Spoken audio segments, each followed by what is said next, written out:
आज हम एक छोटा सा प्रैक्टिकल करेंगे। देखिए ये एक डिब्बा है और एक बॉल है ये, ठीक है। तो ये डिब्बे में इस तरह से बॉल रखते हैं और ये डिब्बा इस तरह से रख देते हैं इसके ऊपर। देखिए ये बॉल दिखाई दे रही है रेड कलर की, तो इसको हमने ठीक है, इसको वैसे घुमाएंगे, ऐसे छोड़ देंगे तो बॉल देखो सीधी चली गई इधर, ठीक है। तो ये अभी भी देखो घूम रही है। तो ये बॉल जो सर्कुलर मोशन में थी बॉल, तो ये बॉल उधर क्यों चली गई? इधर सर्कुलर मोशन में थी तो इधर ऐसे ऐसे घूम रही थी, तो ऐसे ऐसे घूमनी चाहिए थी। जब हमने ऐसे हटा लिया तो बाहर क्यों चली गई?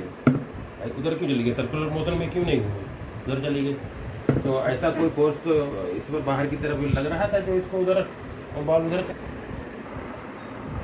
तो गेंद जिस बल के कारण बाहर की ओर जाती है वह अपकेंद्र बल कहलाता है, ठीक है। तो अपकेंद्र बल की क्या परिभाषा होती है? जब कोई वस्तु वृत्तीय पथ पर गति करती है तो बाहर की ओर एक बल कार्य करता है जिसे अपकेंद्र बल कहते हैं। ये कोई वृत्तीय पथ दिखाया गया है, ठीक है। तो ये वृत्तीय पथ में अभिकेंद्र बल तो अंदर की ओर लगेगा, ठीक है। और इसको ये आता है, और ये अपकेंद्र बल जो है इसके अपोजिट डायरेक्शन में बाहर की ओर लगेगा। अभिकेंद्र बल नहीं, केंद्र की ओर लगेगा, ठीक है। तो ये अपकेंद्र बल जो होता है अभिकेंद्र बल के बिल्कुल बराबर होता है और विपरीत डायरेक्शन। हम फार्मूला निकालेंगे तो देखिए बल के लिए जो अभिकेंद्र बल के लिए होता है F =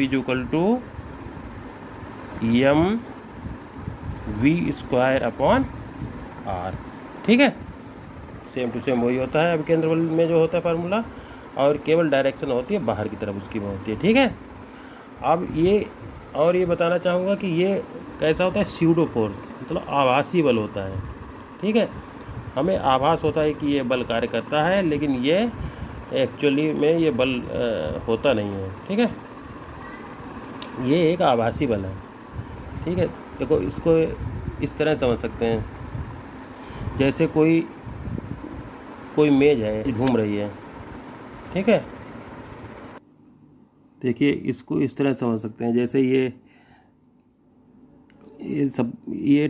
सपोज करो टेबल है, और ये जैसे टेबल है इस प्रकार की जो घूम रही है, ठीक है। तो इस पर एक स्टोन रखा हुआ है, तो ये भी इसके साथ साथ ही घूमेगा। ये मेज घूमने वाली है, घूम रही है, ठीक है। तो वृत्तीय पथ, ये इसका पथ कैसा हो गया? वृत्तीय पथ हो गया, ये घूमेगी, तो ठीक है। तो ये स्टोन भी घूम रहा है इसके साथ साथ।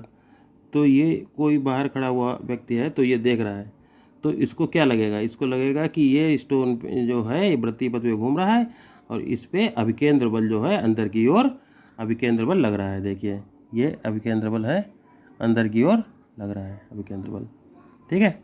अभिकेंद्र बल, ठीक है, अभिकेंद्र बल, ठीक है। अब कोई दूसरी स्थिति में कोई व्यक्ति इस टेबल पे खड़ा हो जाता है, ठीक है। दूसरा कोई है, ठीक है, दूसरा व्यक्ति है, ये टेबल पे खड़ा है, ठीक है, यहीं इसके साथ साथ ही।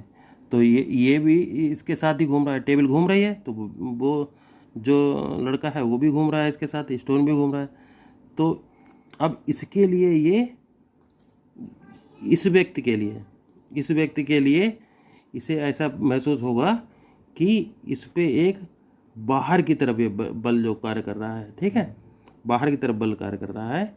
वो इसे इस चीज़ का अनुभव होगा कि ये बाहर की तरफ कोई बल है, तो उस बल को क्या कहेंगे? अपकेंद्र बल, ठीक है, अपकेंद्र बल, ठीक है।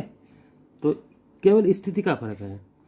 इसके लिए जो ये बाहर कोई खड़ा हुआ है, तो उसके लिए ये इस पे जो बल होगा वो उसे अभिकेंद्र बल लगेगा, और जो इसके साथ साथ ये टेबल के साथ ही घूम रहा है और स्टोन भी घूम रहा है, तो उसके लिए स्टोन पे कौन सा बल लग रहा है? अपकेंद्र बल, ठीक है। और इस दूसरे व्यक्ति के लिए ये जब देख रहा है, क्योंकि ये स्थिर है खड़ा और ये टेबल घूम रही है, तो इसको ऐसा लगेगा इस पर अपकेंद्र बल लग रहा है अंदर की ओर, ठीक। ठीक है। और जो जो अंदर जो टेबल पे ही खड़ा है और टेबल के साथ साथ ही मूव कर रहा है, तो उसे स्टोन की स्थिति वही लगेगी, ऐसा लगेगा स्टोन तो स्टेबल है। और इस पर कोई बल कार्य कर रहा है, वो है अपकेंद्र बल है, बाहर की ओर कार्य कर रहा है, जो इसे स्टेबल पोजीशन पे रखा हुआ है, ठीक है।